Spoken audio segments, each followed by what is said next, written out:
Burnout is actually a highly sophisticated, deeply intelligent signal from your nervous system. Wow. Okay, so it's not a breakdown. It's not like a glitch in the hardware. No, not at all. It is the hardware functioning perfectly. It's your biology intervening to tell you that the way you're living or working or just relating to yourself is fundamentally at odds with your survival. It's an initiation. Welcome back to another intriguing, exciting, and joyful episode of the Joyful Mate podcast. Yes, you've landed on the Joyful Mate podcast. I'm your host, your joyful journey mentor, Anthony Harcher, and I look forward to taking you on another adventure in terms of my book writing experience. And this time I'm using Notebook LM to help me craft ideas and come up with new research and really make the book more fulfilling and more useful. And so this is another discussion of the manuscript that I'm currently writing. It's an updated version of the one that you previously listened to a couple of weeks ago, or could be a few weeks ago now. So I really look forward to your feedback on this edition of the deep dive into the Joyful Mate manuscript. Enjoy. Imagine you've just hit the absolute pinnacle of your career. Like the massive project is cleared, the promotion is finally official, and the money is sitting right there in your bank account. Right, the dream scenario. Exactly. So you finally have a free weekend. You sit down on your couch on a Sunday afternoon to, just finally relax, and your heart starts pounding. Oh. Your chest tightens. You literally can't breathe. Like instead of relief, your brain is reacting as if there is a physical, actual predator standing right there in your living room. It's terrifying, honestly. It really is. So today we are doing a deep dive into this massive medical and psychological paradox. Why do the most successful, high-achieving people suddenly just lose the ability to function? And, more importantly, why does their biology treat a quiet Sunday afternoon like a life-threatening attack? Yeah, it is. It's one of the most misunderstood phenomena in modern medicine today. I'm so glad you're here to unpack this with me because I know we have a massive stack of sources for this deep dive. We've got advanced outlines from the upcoming book, Burnout is the Signal, clinical research on the nervous system, psychological frameworks, and transcripts from leading mental health experts. We really do. Culturally, we've always categorized this exhaustion as a sign of weakness, like a failure of resilience or just an inability to keep up. Right. The whole, if you can't stand the heat, get out of the kitchen mentality. Exactly. But the biological reality is completely the opposite. And the central thesis of burnout is the signal just flips our entire understanding of exhaustion on its head. Burnout is actually a highly sophisticated, deeply intelligent signal from your nervous system. Oh, okay. So it's not a breakdown. It's not like a glitch in the hardware. No, not at all. It is the hardware functioning perfectly. It's your biology intervening to tell you that the way you're living or working or just relating to yourself is fundamentally at odds with your survival. It's an initiation. That is a total paradigm shift because, corporate culture usually treats burnout like it's just a productivity issue, Oh, absolutely. They send you to HR. Yeah. You go to HR, they tell you to take a long weekend, maybe do some yoga and come back ready to hit the exact same metrics. Which never works. Right. It never works. So, okay, let's unpack this. If we are looking at this through the lens of neuroscience and clinical research, we really have to start by separating what happens to us from what happens inside us. Yes, this is foundational. We throw the word stress around constantly in daily life. But medically speaking, there's a very strict division between the stressor and the stress itself. Right. So the stressor is the external thing, like the demanding boss, the looming financial deadline, or, the inbox with 4,000 unread emails. Exactly. It's the environmental demand. But then there's the stress itself. Which is the internal reaction. Right. Stress is the physiological chemical cascade that actually happens inside your body in response to that external demand. So it's the release of adrenaline, the flood of cortisol. Which physically changes how your body works in that moment. Right. Completely. Yeah. It immediately shifts your blood flow. Yeah. It pulls oxygenated blood away from your digestive organs and your prefrontal cortex and routes it directly to your major muscle groups so you can literally fight or flee. Okay, so the massive problem we face today is that dealing with the stressor, like finally answering all those emails, doesn't automatically deal with the stress inside the body. Exactly. Because dealing with the email doesn't burn off the adrenaline. Right. So you can stay up until midnight, finish the slide deck, hit send, and satisfy the boss. The stressor is technically gone, but you're lying in bed, your mind is racing, and your shoulders are physically locked up. The chemicals are still there. Because your nervous system is ancient. Yeah. We are operating with biology that has not evolved past our hunter-gatherer ancestors? It's an evolutionary mismatch. Yes, evolutionary biologists talk about this all the time. When you get a threatening email, your amygdala, which is the brain's emotional and threat processing center, doesn't know what an email is. It processes that social threat the exact same way it processes a lion stalking you on the savannah.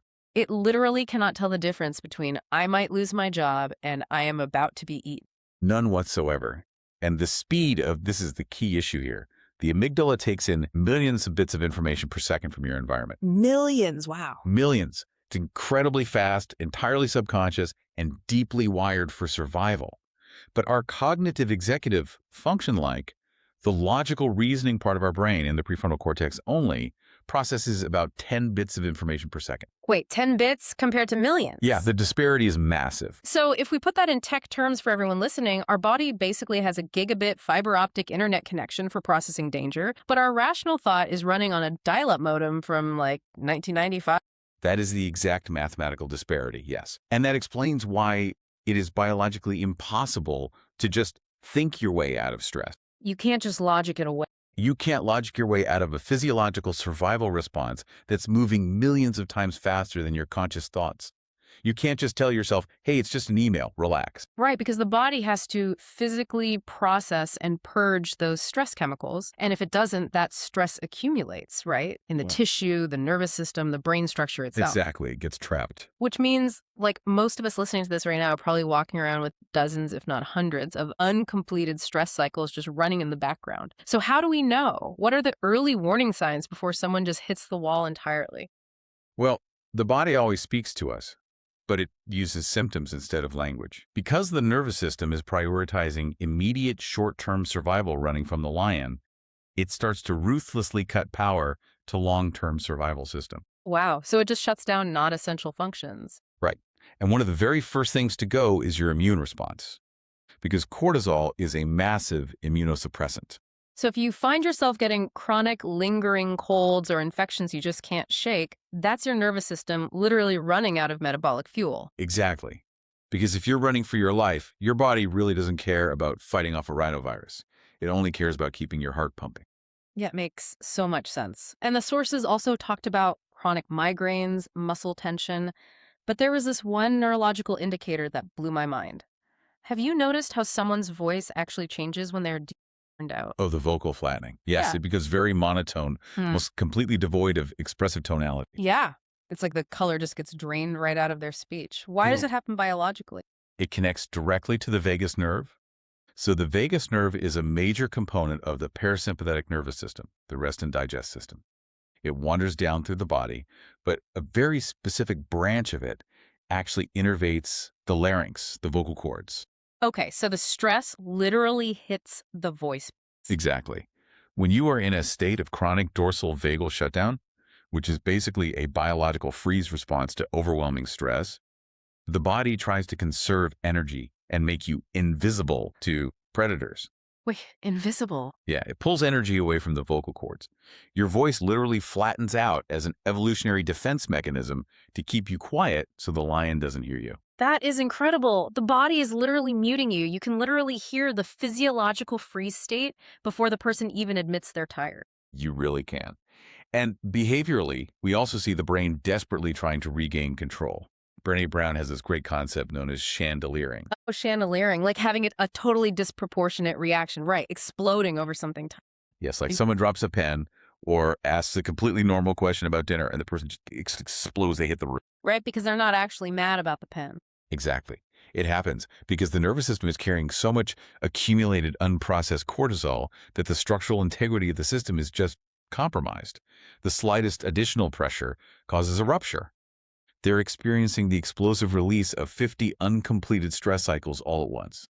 It's terrifying to witness, and honestly terrifying to experience yourself because it just bypasses all rational control. And, the sources point to an even darker edge of this exhaustion. It's a term used in clinical settings called suicidation. Yes, and we need to unpack this carefully because the biological framing here is so crucial for destigmatizing it. Right, because we want to separate this from active, intentional self-harm. My understanding from the research is that suicidation is a passive thought process born out of complete autonomic nervous system collapse. That's exactly it. It happens when the system has run entirely out of fuel. There is no dopamine, no serotonin, no neurochemical buffer left to handle even basic sensory input. So the nervous system is so depleted that the thought of ending things isn't about a true desire to die, but just a biological craving for the sensory input to Precisely. It's a desperate need for the pressure and the metabolic exhaustion to simply cease. It's the ultimate flashing red light on the dashboard. It's your body saying, I have zero resources left to sustain consciousness. And framing it as a biological system running out of fuel, I think, removes so much of the intense shame around having those thoughts. It changes the conversation from a moral failing to a biological reality. Absolutely. But this brings us back to that Sunday afternoon paradox we started with. If the body is screaming for rest, if it's shutting down the vocal cords and the immune system, why do high achievers feel sheer panic when they finally sit down to rest? To understand this, we have to look at the psychological framework of the arrival fallacy and how it intersects with trauma. We're conditioned to believe that once we arrive at a destination like the title, the income, this startup exit, we'll finally feel secure. But we never do. No, because for many driven individuals, their ambition isn't actually passion, it's a trauma response. Okay, wait, I have to push back on that a little bit. Calling ambition a trauma response feels, I don't know, incredibly reductive. Are we really saying that every successful CEO, every Olympian, every innovator is just a traumatized kid running from a predator? Well, it's a spectrum, of course. There is absolutely healthy drive, which is moving toward a goal because the act of mastery brings you genuine joy. Right, doing it because you love it. Exactly. But dysregulated survival ambition, which is what drives the specific type of high achiever burnout we're discussing, is entirely different. Consider the underlying mechanism of attachment theory. Okay, how does that fit in? You grew up in an environment where safety, love, or validation were strictly conditional upon your performance like. You were only praised when you got straight A's or won the game. Your developing nervous system learned a crucial biological rule. Achievement equals attachment. Yes, and from an evolutionary standpoint, for a child, attachment equals survival. So if I don't achieve, I lose my attachment to my caregivers. And if I lose attachment, I literally die. Exactly. Stephen Porges' polyvagal theory explains this beautifully. Our nervous systems are highly adaptive. For these high achievers, the nervous system becomes hypervigilant. The relentless pursuit of achievement is just a subconscious attempt to self-soothe a dysregulated nervous system. Wow. So you aren't chasing the goal for the joy of the goal. You're chasing the neurochemical hit of temporary safety that the goal provides. Precisely. You're trying to prove you have a right to exist. Let me bring in a specific case study from the sources that perfectly illustrates this. There's this researcher named Maya. She has published like 47 peer-reviewed papers. She keynotes globally, runs a massive department. By every external metric, she is at the absolute top. The picture of success. Exactly. But she describes feeling a constant hollow pang of emptiness after every single milestone.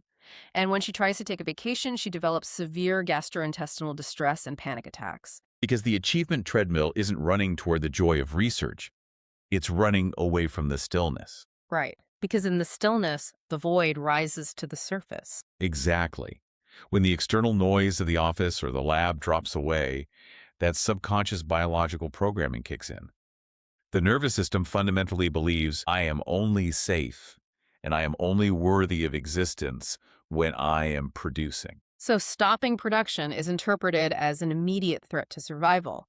The panic Maya feels on vacation is her nervous system ringing alarm bells, warning her that by resting, she's made herself vulnerable to abandonment. Exactly. So if stillness equals death to the nervous system, just telling a burned-out executive to go take a nap is terrible advice. They're just going to induce a panic attack. It's entirely counterproductive. You cannot command a hypervigilant nervous system to relax. It feels far too dangerous. The body literally has to be trained through very specific somatic practices that it is actually safe to exist without producing.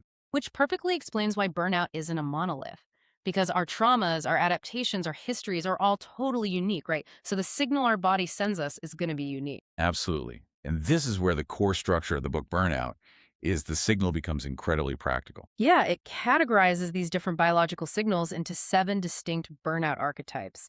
And the sources point out that if we can identify the archetype, we can understand exactly what our specific nervous system is trying to say.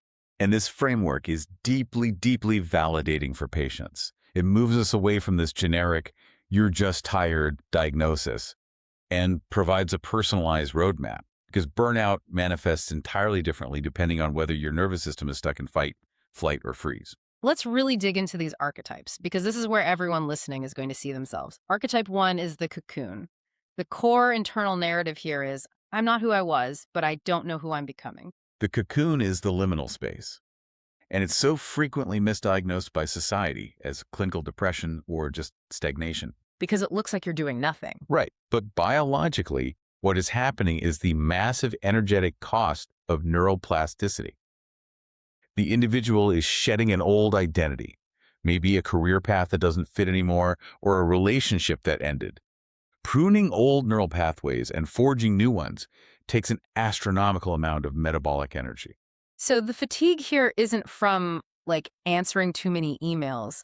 It's the sheer physical weight of internal reorganization. Exactly. So they aren't doing nothing. They're doing everything, but it's entirely internal. It's like a caterpillar turning to goo inside the chrysalis. I mean, it requires a massive caloric burn, but from the outside, it just looks like a static lump on a branch. That's a perfect analogy. If you're in the cocoon, pushing yourself to hustle is the worst possible thing you can do because you are diverting vital energy away from the structural rebuild of your psyche. Okay, then we have archetype 2, which is the endurer. The internal narrative is, I've been knocked down, but I just keep going. This is persistence without pause. I like to call this one wombat energy. Wombat energy, I like that. Yeah. Think about a wombat, It just keeps its head down, burrows forward, takes the hits, and pushes through the dirt. No matter what happens, a global pandemic, a layoff, a brutal divorce, they just keep grinding. They take the hit and immediately go back to work. Exactly. So what's the biological danger for the endurer? The danger is allostatic load. That's the wear and tear on the body from chronic overactivity of the sympathetic nervous system. For the endurer, their resilience has basically mutated into a pure survival strategy. Because they never pause to complete the stress cycle of the initial trauma. Right, so the cortisol is just constantly trickling into their bloodstream. And over time, this leads to profound shock absorption fatigue. What does that actually look like physically? Well, this is where we see sudden onset autoimmune disorders, severe adrenal fatigue, chronic inflammatory conditions, and the psychological toll is that the joy completely flattens out. They survive the crisis, but they lose the capacity to feel alive. Exactly. Their strength has become brittle. Wow. Okay, archetype 3 is the stalled. The feeling here is, I'm safe, but I'm slowly disappearing. This archetype is incredibly deceptive because from the outside, everything looks totally fine. Right, they have a secure job, the bills are paid, no obvious crisis. Exactly. But internally, the nervous system has made a profound compromise. It has chosen predictability over aliveness. It's basically fear disguised as contentment. So it's a freeze response, but a, comfortable one? It's a mild dorsal vagal state mixed with a deep desire for safety. The individual stays in the unfulfilling routine way too long because the nervous system prioritizes safety above absolutely everything else. But because there's no challenge, no growth, no neurochemical reward from learning, the brain actually begins to understimulate. Yes, it feels like moving through mud or quicksand. Your life force just quietly numbs out. It's the golden handcuffs of comfort. You are perfectly safe, but you're bored to death. Then we have a total pivot with archetype 4, the spinning mind. The thought here is, I'm exhausted and I can't stop thinking. This is the classic hamster wheel. It is. And the crucial insight here is that burnout in the spinning mind is not a cognitive problem. It is an autonomic nervous system problem. This is pure, unadulterated sympathetic dominant. The fight or flight system is just locked in the on position. Exactly. Because the body feels biologically unsafe, it recruits the brain to constantly scan for threats. So the mind races, it obsessively loops over worst-case scenarios, it generates massive to-do lists, desperately trying to establish a sense of control. So the individual thinks, if I can just solve this puzzle, if I can just answer all these emails, my mind will finally quiet down. But it never does. It never does, because the physiological dysregulation is still there. Right. You mistake frantic mental activity for actual progress. You're essentially revving a car engine in neutral with your foot pinned to the floor. You're burning massive amounts of metabolic fuel, overheating the system, but you're going absolutely nowhere. Sounds exhausting. Right, archetype 5 is the untethered. This is characterized by feeling disconnected, scattered, forgetful, and foggy. This is the deepest manifestation of the freeze response. Really, deeper than the stalled. Yeah. When the nervous system calculates that it can no longer fight or flee the stressors, when the allostatic load is simply too high, it just pulls the emergency brake. It shifts into full dissociation. So the internal signal is just lost completely? Entirely lost. It results in profound depersonalization, brain fog, and an inability to focus. Which is terrifying for a high achiever. Like you're sitting in a board meeting and you literally cannot remember what was said 3 minutes ago. Your brain is just off. Because the brain is protecting its own circuitry. It is purposefully shutting down executive function to preserve core survival energy. Wow. Okay, archetype 6 is the seeker. The narrative here is there has to be more than this. This archetype represents the turning of the tide. It is highly uncomfortable, but it is a profoundly positive biological and psychological sign Why is it positive if it's uncomfortable? because the prefrontal cortex is coming back online. After a collapse, the individual begins questioning their old definitions of success. The core values that were suppressed by the daily grind are finally fighting their way to the surface. So the dissatisfaction isn't just complaining, it's the internal compass attempting to recalibrate and find true north. Exactly. It's a sign of reorientation rather than just recovery. Which leads directly to the final stage, archetype 7, the integrated self. And this is where you view burnout not as an ending, but as the initiation we talked about at the beginning. Yes. The fundamental realization of the integrated self is that healing from burnout is not about returning to who you were before you crashed. Because that old version of you is exactly what got you burned out in the first place. Exactly. That old version with those flimsy boundaries and trauma-based coping mechanisms built the road to the crash. Healing is about autonomic flexibility. It's the ability to move through stress and return to baseline. It is shifting from constantly proving your worth to the external world to simply belonging to yourself. And when you look at these 7 archetypes side by side, it proves exactly why standard wellness advice just constantly fails. It really does. I mean, if you are the spinning mind locked in sympathetic overdrive and a therapist tells you to sit in a quiet room and meditate for an hour, your brain is going to... Oh, it will make it so much worse. You need dynamic movement to burn the cortisol. Right. But if you are the untethered locked in a dissociative freeze dynamic movement might completely overwhelm your system. You need gentle, grounding, sensory input. You have to treat the specific signal. Exactly. You must decode the language of your specific nervous system. So we have a really firm grasp on the internal biology now, but we don't exist in a vacuum. We have to look at the external root causes that are uniquely prevalent today because modern culture accelerates this biological dysregulation by design. It absolutely does. And the sources point to one massive culprit for high achievers, the trap of comparison. Yes, if we connect this to the bigger picture, we live in an era of unprecedented parasocial stress. Parasocial stress, what does that actually mean in practice? It means that never before in human history has the human brain been subjected to the constant 247 highlight reels of billions of other humans. We consume content to feel relatable, but it keeps us in a collective low tide. It creates this massive gap between our messy day-to-day reality and everyone else's carefully curated, perceived success. The dopamine loops of social media are literally rewiring our baseline expectations for life. But let me play devil's advocate for a second here. Go for it. Isn't a little comparison good? Like, isn't competition evolutionary? If I see a colleague doing incredible work, shouldn't that motivate me to step up my game and drive innovation? It comes down to the mechanism of intent and the biological impact on your nervous system. There's a profound difference between healthy observation and unhealthy comparison. Okay, break that down for me. Healthy observation is when you look at someone's mastery and it lifts your own standards. You admire their skill and it activates your own creative drive, but you apply it to your unique path. It expands your autonomic capacity. And unhealthy comparison. Unhealthy comparison is entirely void-based. You look at what they have, your self-worth plummets, and you subconsciously believe that your survival is threatened because you lack that specific benchmark. It triggers a sympathetic stress response. And the tragic result is that we start running someone else's race. We expend massive amounts of our precious metabolic energy chasing a goal, like a specific job title or a house size or a lifestyle, only to cross the finish line completely exhausted and realize we feel absolutely nothing. Because it was never our unique race to begin with. Which brings us to one of the most profound concepts in the source material. I was blown away by this. It's a psychological framework rooted in the first law of thermodynamics, specifically the law of conservation of energy, applied to human consciousness through a concept called sympathetic resonance. Yes, this is a brilliant framework. I want to spend real time on this because when I read this in the prep notes, it completely rewired how I view envy. Explain the mechanism here. How does physics apply to human psychology? The first law of thermodynamics states that energy cannot be created or destroyed. It can only be transformed from one form to another. Right. Basic physics. Exactly. In analytical psychology, particularly in the work stemming from Carl Jung regarding the shadow and projection, we see this exact principle play out in human consciousness.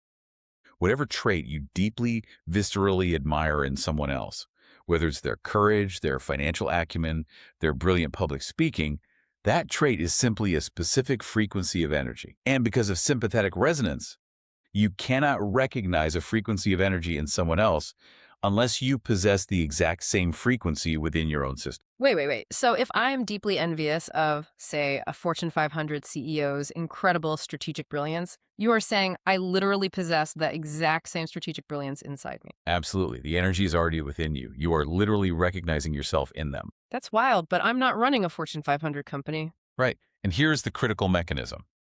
It is currently manifesting in a different form based on your unique genome, your current environment, and your individual set of values. You might not express strategic brilliance by running a multinational corporation.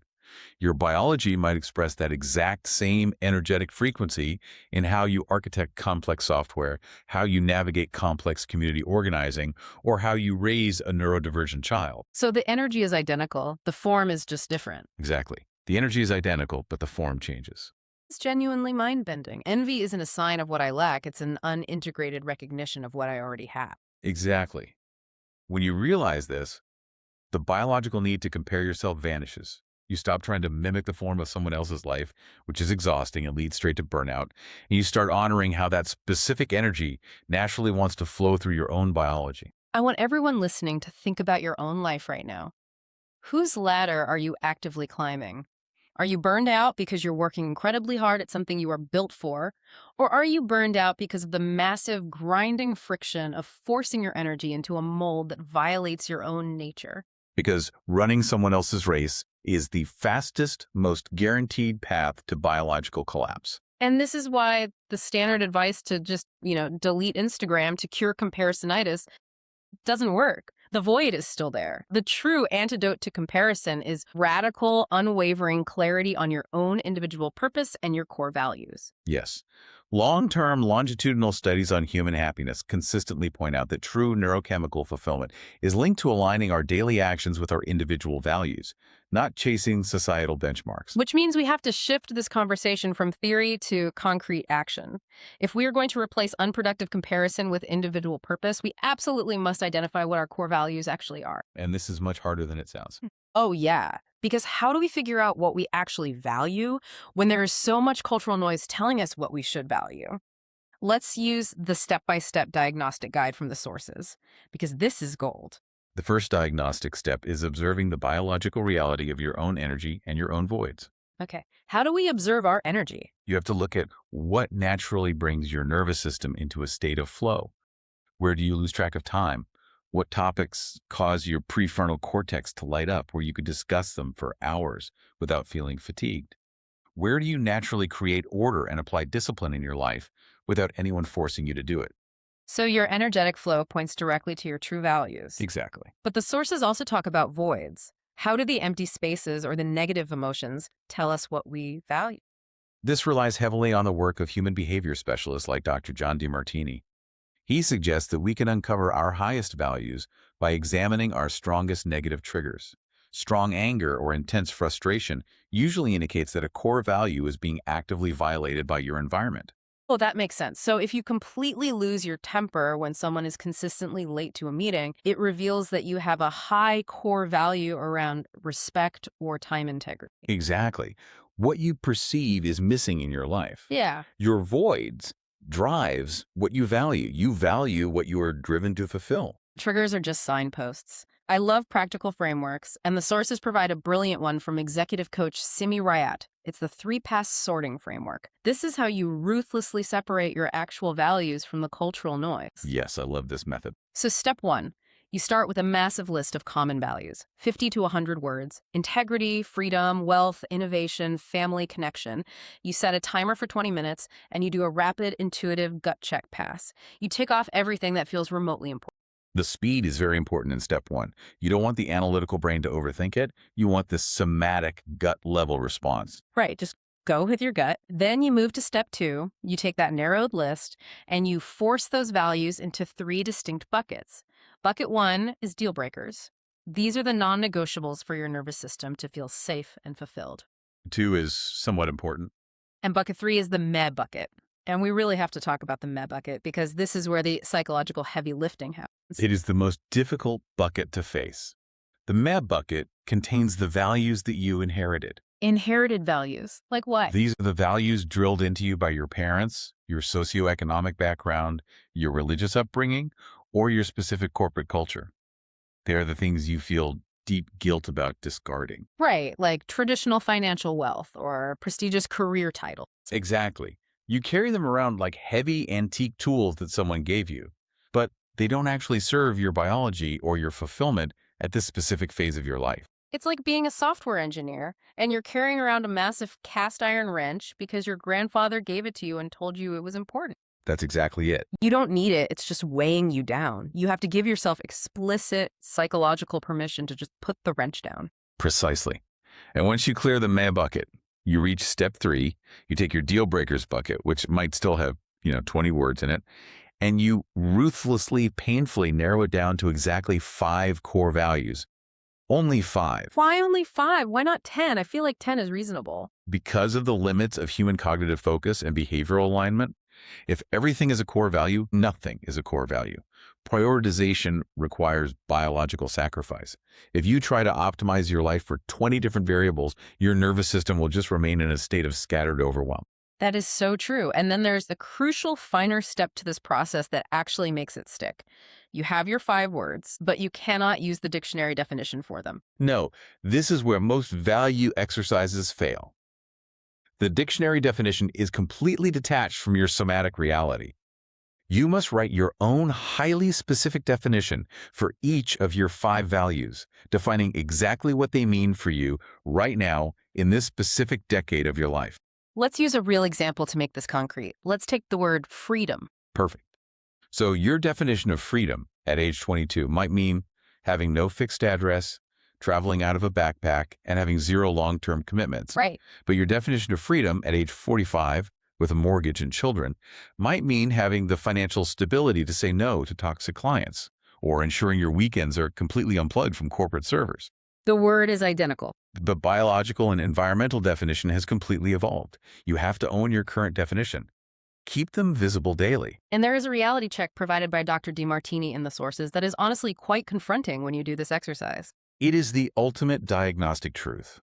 DeMartini emphasizes that your true values are dictated entirely by your actions, not by your words, and certainly not by your aspirations. Man, this one hurts. It does. You might proudly claim that health is your top core value. But if we look at your daily behavior, if you consistently prioritize answering late-night emails over sleep, if you skip movement, and if you eat highly processed food because it maximizes your work time, your actions mathematically dictate that your true highest value is career achievement or convenience, not health. You cannot lie to your biology. You have to look at where you spontaneously, naturally spend your time, your money, and your energy without anyone forcing you. That is the undeniable truth of your current values. Exactly. So let's say you're listening and you've done the hard work. You have your 5 deeply defined values. It gives you a compass, but a compass doesn't give you the physical energy to walk the path. No, it doesn't. So how do we actually structure our days to physically prevent the nervous system from burning out again? Let's move into the actionable daily habits for sustainable high energy. To build these habits, we have to understand a fundamental piece of biological research regarding energy.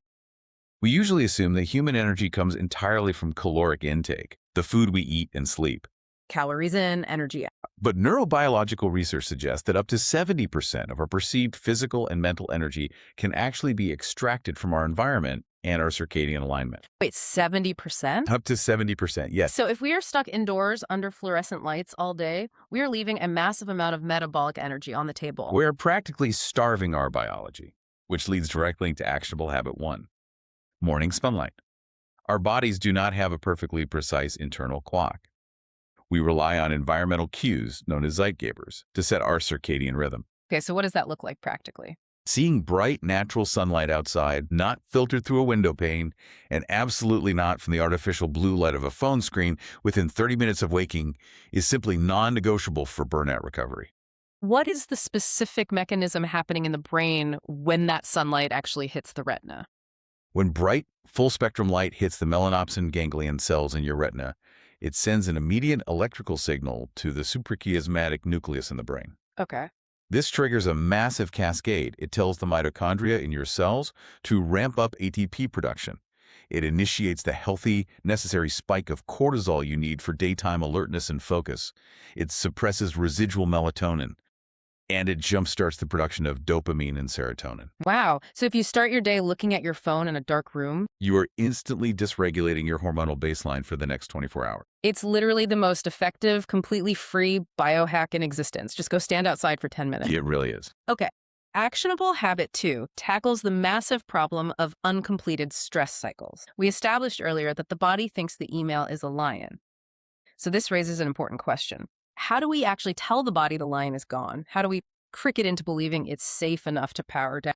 We have to look at the mathematical reality of human biology, specifically a framework often referred to as the 5842 rule. The 5842 rule, break down the math on this because when I first saw it in the outlines, 42% sounded like a terrifyingly large amount of time to ask a high achiever to stop working. It sounds large until you understand the cellular requirement.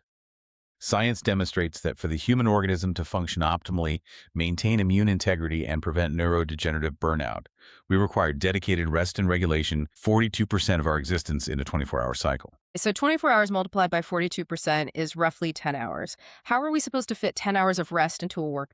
It breaks down very logically. First, it includes an 8-hour sleep opportunity. Okay, 8 hours of sleep. Yes, because sleep is when the brain physically shrinks its cells to flush out amyloid beta plaques and metabolic waste via the lymphatic system. If you cut that to 5 hours, that waste just accumulates. Next, it requires roughly 30 minutes of dynamic physical activity. Movement is the most evolutionary, consistent way to complete the stress cycle and burn off the accumulated cortisol. Because if you just ran from a lion, you used your muscles. Exercise mimics surviving the threat. Exactly. And the final hour and a half is dedicated to feeding, hygiene, and most importantly, 20 to 30 minutes of stress-reducing, socially regulating conversation with a trusted person. Why the conversation? Because it engages the ventral vagal complex, sending a profound signal of safety to the autonomic nervous system. And we be brutally honest about what constitutes rest during that time, because doom scrolling on social media is not rest. Not at all. It is a highly active, dopamine-depleting task. To understand what true mental rest looks like, I want to use the analogy of the default mode network in the brain. Think of mental rest like doing a load of laundry. You gather the clothes, you put them in the washing machine, you add the soap, and you turn it on. Then you walk away. Right. You don't stand there staring at the machine. Exactly. You go do something else. But the machine is still doing massive amounts of work. When you step away from a complex coding problem or a difficult strategic decision and you do something mindless like folding laundry, walking the dog, doing the dishes, your brain activates the default mode network. It's running in the background. Yes, it is actively making lateral connections, consolidating memories, and solving the problem without your conscious prefrontal effort. The author and life coach Martha Beck utilizes this biological reality brilliantly with her teams. When her corporate team hits a wall on a complex problem and the sympathetic tension in the room gets too high, she doesn't order them to push harder. No, she literally forces them to stop. Right. She makes them close their laptops and go play a game, take a walk, or simply rest. And they solve the problem faster every single time. You have to give the brain white space for the default mode network to actually innovate. That's a perfect example. So for the high achievers listening who are still embedded in the corporate grind, who can't just, leave a boardroom to go walk the dog, what can we do while we are actually in the trenches at work? Let's talk about specific workplace adaptations. Actionable habit 3 is the prime formula. Yes, the prime formula is designed to intentionally bypass the brain's evolutionary negativity bias. Because our brains are wired to scan for threats, if we sit down at our desk and just open our inbox, we will instantly default to anxiety and reactive overwhelm. We let the inbox dictate our... Exactly. So we need to focus specifically on the M in prime, which stands for make a list. But this is not a sprawling, anxiety-inducing list of 50 tasks. You must make a list of exactly 3 high-impact tasks that are directly aligned with your 5 core values. Just 3. Only 3. If you accomplish those 3 tasks, the day is biologically and psychologically categorized as a success. It moves your nervous system from frantic, reactive, busy work into purposeful, aligned momentum. It gives you agency. The variable count lowers the allostatic load. It's brilliant. And finally, actionable habit 4, micropauses. We are talking about 10-second biological interventions that you can execute anywhere, even in the middle of a hostile negotiation. This is absolutely critical for maintaining prefrontal cognitive sharpness. Deep inside the brain, there is a structure called the dorsal anterior cingulate cortex, or DACC. I want you to visualize the DACC as a seesaw. Okay, a seesaw. On one end of the seesaw is social cognition. This is the brain power dedicated to worrying about what people think, navigating office politics, reading the room, and sensing interpersonal threats. On the other end of the seesaw is cognitive sharpness, the ability to focus deeply, execute complex math, or write brilliant code. And because it's a seesaw, they cannot both be high at the same time. Exactly. When we feel stressed, when the boss sends that passive-aggressive email, that seesaw tips entirely into social cognition. Brain diverts all its metabolic energy towards scanning for social threats to ensure your survival in the trek. Yes, and it leaves absolutely zero energy for deep, creative work. To prevent this seesaw from getting stuck, you have to introduce micropauses into your day to manually reset the nervous system. What's the mechanism for a micropause? What do we actually do? Highly effective one is the one-breath regulation reset.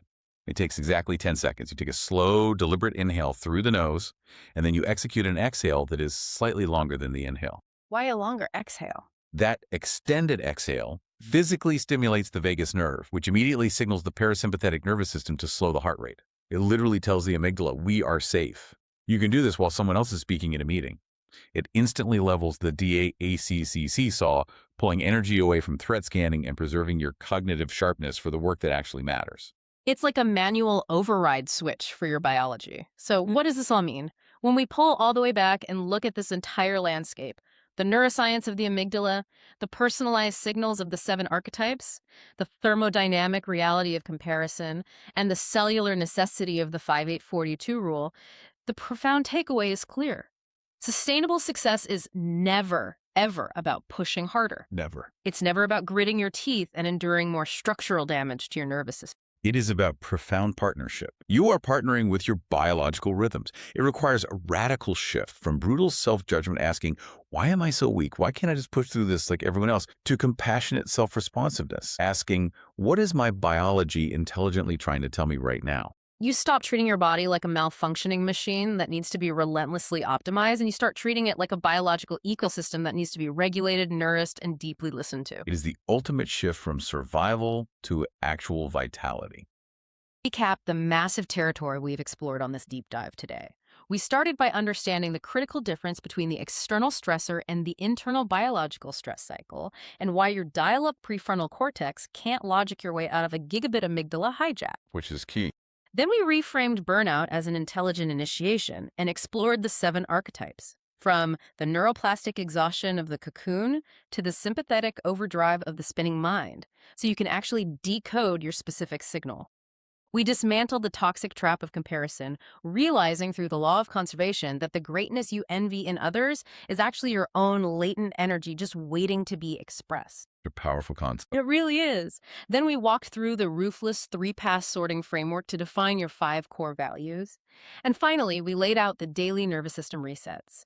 Morning sunlight, the 5-8-0-2 math, the prime formula, and DAC regulating micropauses. It's a comprehensive blueprint for structural physiological change. And as we close, I really want to leave you with a final thought, returning one last time to the laws of thermodynamics. Let's hear it. The first law states that energy cannot be created or destroyed. It can only be transformed. Furthermore, when we observe biological life, we see that health does not thrive in states of rigid, controlled order, nor does it thrive in total, unmitigated chaos. Life thrives at the edge of chaos, in the flexible, adaptable middle ground. So if energy cannot be destroyed, only transformed, then your burnout, your profound exhaustion, your deep frustration is not a lack of energy. It is simply trapped energy. It is immense vitality that is bottlenecked by old coping mechanisms, waiting for a new, aligned direction to flow into. is trapped energy waiting for a new direction. Wow, that is incredibly powerful. So think about your own daily grind right now. The diagnostic waters of your exhaustion might feel muddy, but your body knows exactly what it's doing. Listen to the signal. What is one small somatic way you can start building a life you don't feel the biological need to constantly escape from? Thank you so much for joining us on this deep dive.